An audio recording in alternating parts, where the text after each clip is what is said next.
Nadrealna predstava. Autor pesme Vojkan Đurđević. Rđavi pisci otkupljuju pesme i preprodaju ih, Novembar i april se povlači iz upotrebe.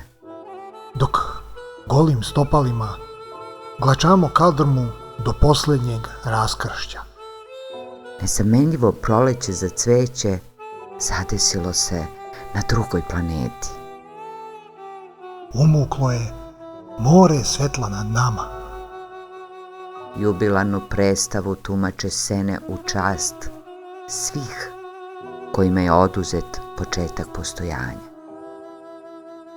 Ako sam raspet na krstu mog srca, neka me kažu pesnici što su kroz pesmu progovorili. Tebi neka me posvete. Ti ne možeš bez pozornice. Ponoćna priredba nas spaja. Tebi sam do najglasnijeg krika dopustio da me zaboliš.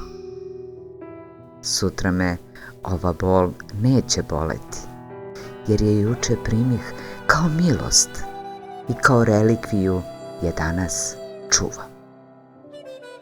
Uprkos izvesnoj stvarnosti, ti si uvek sa mnom.